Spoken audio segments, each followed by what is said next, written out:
आपला पहिलाच मुद्दा राज्यावरचा आर्थिक बोजा, कर्जाचा बोजा जो आहे तो 9 लाख कोटींपर्यंत पोहोचण्याची शक्यता या वर्षाच्या असल्याने आत्ताच तो 8.5 लाख पर्यंत पोहोचलेला आहे. गेल्या 3 महिन्यात 24,000 कोटींचं कर्ज घेण्यात आलं. गेल्या 3 महिन्यातच जे राज्य 24,000 कोटीचं कर्ज घेत आहे राज्य चालवायला, त्या राज्याची अवस्था ही मी म्हणेन नेपाळसारखीच झालेली आहे. बेरोजगारी आहे, विकासाची कामं ठप्प आहेत. फक्त मुख्यमंत्र्यांच्या जवळच्या लोकांकडून एसआरईची कामं सुरू आहेत, त्यांना ती कामं मिळत आहेत. FSI विकला जातो आहे, त्यातून पैसे मिळत आहेत. कबुतरांना दाणे टाकण्याचं काम सुरू आहे नागरी वस्त्यांमध्ये. ह्या पलीकडे महाराष्ट्रात कोणतेही काम चालू नाही. जात विरुद्ध जात अशी भांडणं लावून लोकांचं लक्ष विचलित केलं जात आहे. फक्त आरक्षणाच्या मुद्द्यावर प्रत्येक जात रस्त्यावर आणली जाते.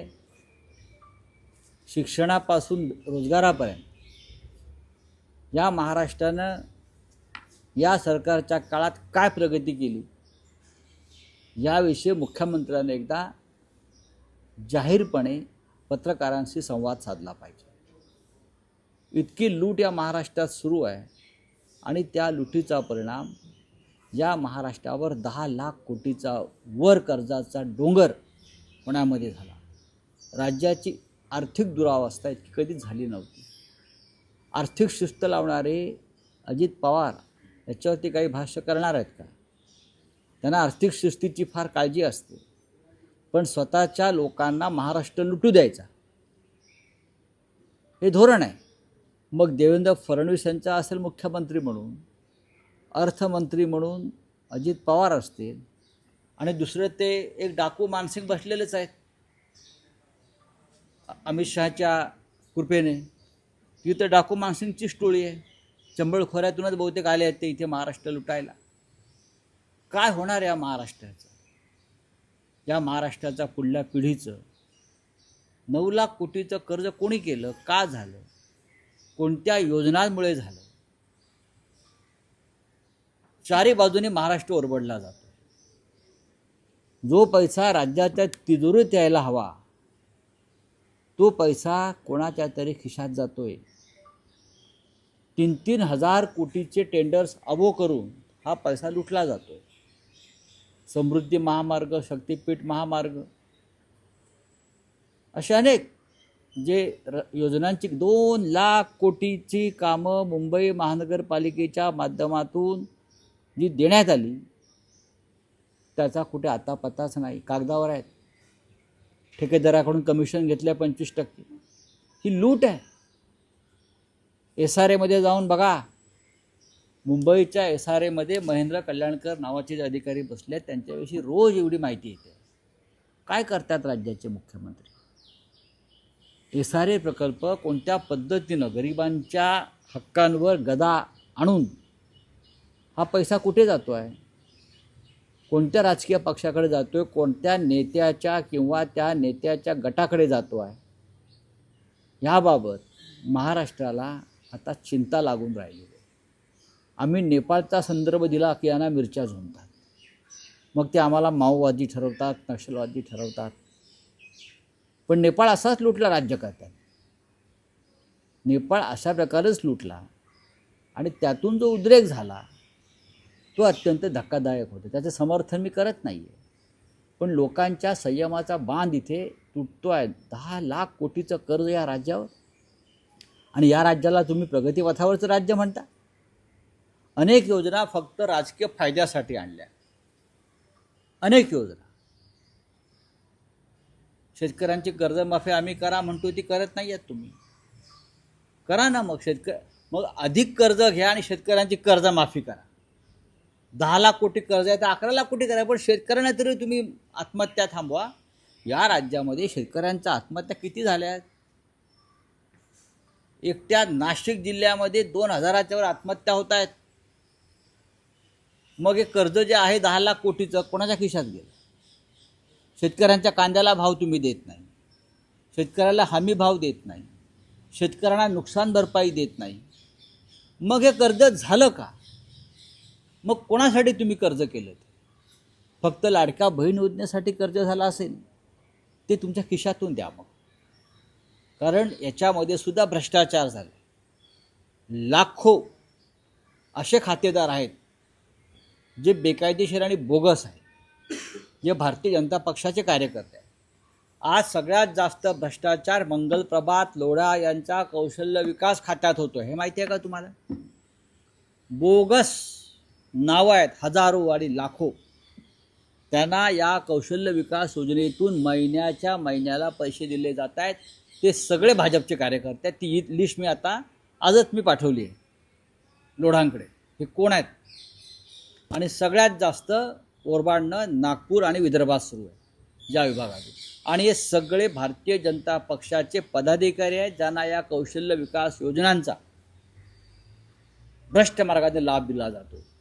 जसे पूर्वी बोगस स्वातंत्र्य सैनिकांना पेन्शन द्यायचे, म्हणजे स्वातंत्र्य मिळून 80 वर्ष झाली तरी पेन्शनचा लाभ चालूच आहे, त्या पद्धतीनं लाडकी बहीण योजना आणि कौशल्य विकास योजना या आणि तिसरी SRE योजना ह्याच्यामध्ये प्रचंड घोटाळे आणि भ्रष्टाचार सुरू आहे.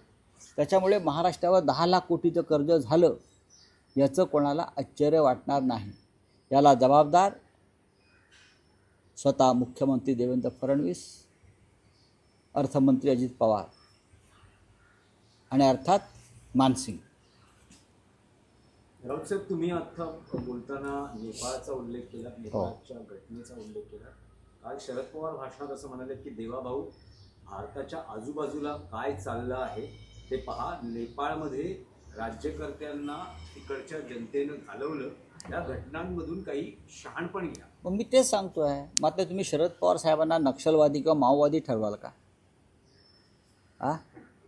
आम्ही जेव्हा असा इशारा देतो की बाजूच्या देशात किंवा बाजूच्या राज्यात काय चाललं आहे ते पहा, तेव्हा त्यांचे लोक आमच्या विरुद्ध जाऊन गुन्हे दाखल करा असा आग्रह धरतात. हे माओवादी विचारांचे आहेत, हे नक्षलवादी विचारांचे आहेत. आम्ही कोणत्याही विचाराचे नाहीत. आम्ही महाराष्ट्र धर्माचे पालन करणारे मराठी माणसं आहोत. आम्ही कार्यकर्ते आहोत, आम्ही शिवसैनिक आहोत. पण शरद पवारांनी जो काय विचार मांडला तोच आमचा विचार आहे. बाजूला काय चाललं आहे ते पहा. मग तुम्ही शरद पवारांना माओवादी म्हणाल का? पण नक्षलवादी म्हणाल? सांगा ना. अत्यंत योग्य भूमिका पवारसाहेबांची आहे, जी आमची आहे. महाराष्ट्र जर लुटला जात असेल अशा प्रकारे आणि शेतकऱ्यांची कष्टकऱ्यांची लूट होणार असेल, सरकारी तिजोरी लुटायलाही शिल्लक नाही, हे माहिती आहे का? कर्ज काढलं जातं तेही लुटलं जातं आहे. हे राज्य प्रगतीपथावर, हे राज्य प्रोग्रेसिव्ह, या राज्यामध्ये गुंतवणूक येते म्हणजे काय येते? कुठे आहे गुंतवणूक? उद्या नरेंद्र मोदींचा 75वा वाढदिवस हे साजरा करत आहे कर्जाच्या पैशातूनच. सरकार साजरा करत आहे अनेक योजनांच्या माध्यमातून. काय गरज काय? नरेंद्र मोदी हे तर खूप साधेग्रस्त आहेत. मग देशभरामध्ये महाराष्ट्राच्या कानाकोपऱ्यामध्ये तुम्हाला हे करण्याची गरज नाही. जनता साजरा करेल ना. जनतेला हवा असेल तर पंडित नेहरूंचा वाढदिवस जनता साजरी करायची, अजूनही करते. महात्मा गांधींचा वाढदिवस जनता साजरी करते. बाळासाहेब ठाकरेंचा वाढदिवस जनता साजरी करते. अटल बिहारी वाजपेयींचा वाढदिवस जनता साजरी करते आणि करत होतं.